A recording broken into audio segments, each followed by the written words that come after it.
Hey, what's up everybody? Richie Plumes with Plumes Lawn and Landscape. I'm out in my shop today doing some maintenance on our mowers, doing some blade sharpening, oil changes, things like that, keeping everything greased up, ready to go for the week.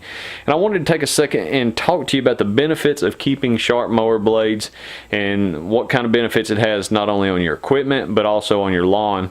You kind of got to look at a mower blade similar to the razors that you use on your face, which, you know, most of you probably noticed. I don't use a razor very often, but when I did, when I was in the Marine Corps and had to shave every day, I did not like having a dull blade go across my face. A dull blade, you know, it hurts. You know, it can leaves you prone to cuts, infections, irritations, things like that, you know. And something similar happens with the lawn. So I mean, instead of cutting the blade nicely and cleanly, what happens is you get a torn spot in the grass blade, which leaves a jagged edge, rough edge, which in a few days can turn brown. And you know, you're more susceptible to disease, you're more susceptible to, you know, killing off the grass. I mean, there's so many different things, pests, I mean, different things can happen. So, you know, first thing you want to do is after about every 8 to 10 hours you want to change your blades. I know for most homeowners, you know, 8 to 10 hours is a lot of mowing.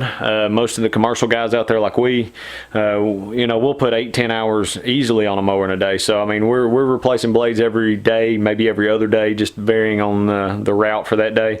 But you want to make sure they're surely, you know, you want to ensure they're properly sharpened, they're properly balanced, and you know, it's not hard to do a quick inspection before you even get started. You know how your blades look, and always have some sharp ones, you know, on standby ready to go. But you know, a few tips for, you know, for blade sharpening: just make sure you're wearing your eye protection, ear protection. You know, remove any of the gunk off the blade, grass, things like that.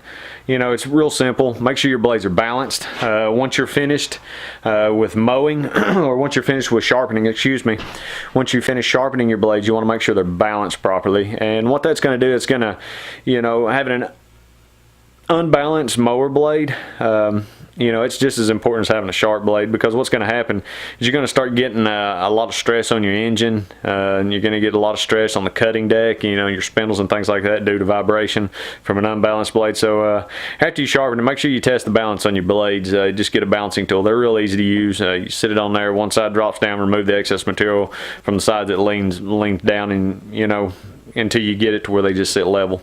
You know, it's real simple. I mean, I've got a sharpening blade, right, or a balancing tool right here. Just one of these little guys. I mean, it's so simple. Just a little balancing tool is all you need. Sit it on there, make sure it's properly balanced, make sure you put it on a level surface before you start, and you're good to go. You know, me personally, myself, I actually use a jig system. You know, it makes sharpening the blades a little easier. I'm going to turn the camera down here, kind of give you guys a little idea of what we've got. And you can see my little jig. Basically all I do is I take the blade, just as simple as open it up, slide the blade in, sit the, you know, tighten up the edges so the blade's nice and seated properly in here. I don't know how well you can see it from the camera, but it's just a quick idea. It's on a little jig, got an angle grinder mounted to an arm, a 40 or 60 grit flat disc. This here has different settings for your degrees, from 15 to 45 degrees depending on your manufacturer's spec for your mower blades. My manufacturer has ours set between 35-36 degrees, so we sit it on 35-36. Turn the grinder on and just very simply just run it up and down. You're going to get that perfect angle every time. Very easy, very simple to do, and you know that you're going to have sharp blades every time you go to hit the lawn. So but anyway guys, make sure you check out echomeansbusiness.com, and we'll see you guys in the next video.